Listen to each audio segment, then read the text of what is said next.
Facebook, Apple, Google, Spotify, Twitter, and all the rest of the big tech companies have abruptly banned, suppressed, or otherwise attacked numerous conservative and libertarian voices on their platforms. Officially, it's because we're all a bunch of hate speech or offensive content, but offensive voices on the left aren't facing the same scrutiny.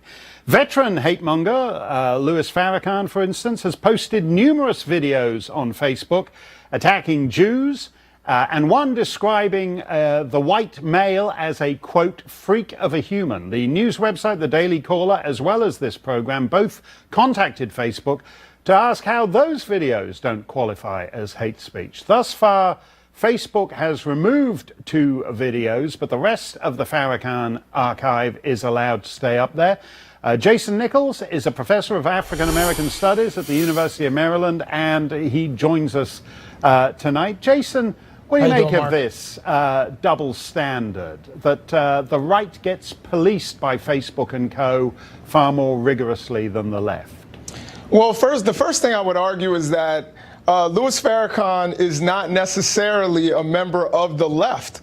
I think a lot of his views are actually far right. So I think, he doesn't fit very well in this kind of dichotomy. I think a lot of people see a black man and they automatically assume he's on the left. But a lot of his ideas are about personal responsibility and taking ownership of things, and they're very much right-wing ideas. So I wouldn't exactly accept him on the left. Okay, that's great. So that's our fault too, Farrakhan.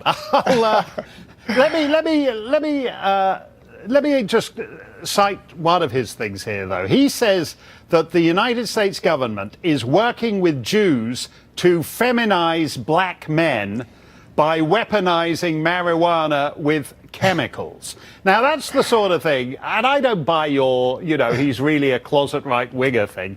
But I don't think he's closeted at all. I think he's very much out about his right-wing views. But the double standard here is that because he's a black man, and with respect to your thesis, perceived as being on the left, sure, he can talk about Jews If I talked about Jews feminizing black men by putting chemicals in the marijuana, I'd be off Facebook, boom, like that. First, for suggesting that it's possible to feminize black men, and it's possible and that black men are on marijuana, and that Jews are trying to feminize. I mean, that's circles within circles. I'd be gone instantly. Now, Perhaps. I think that the fundamental thing that we have to think about is that Facebook, Google, Twitter, they are privately owned companies. If they believe that someone has violated their terms and conditions of use, then they can remove them. I would suggest if you have an issue with Farrakhan being on that platform, then you should, like you said, write letters, write emails, and then I guarantee you with enough economic pressure, they will probably remove the video or remove that person. I think we're beyond economic pressure now. A third of the population of the planet, 2.5 billion people, are on Facebook. That makes them bigger than any sovereign state. You can't really say they're just a private company, Jason. I mean, they're more powerful than the government of Belgium.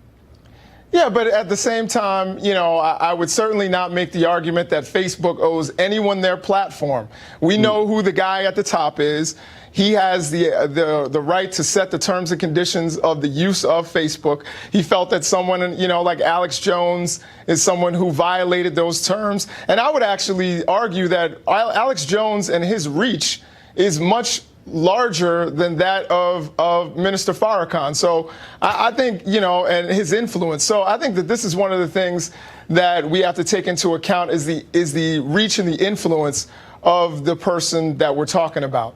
Okay, Jason, thank you very much for that, Professor. And despite the best efforts of Louis Farrakhan, you're an unfeminized black man. Not that there's anything wrong with if you were being feminized or anything. Okay, that's the end of my career. An accused extremist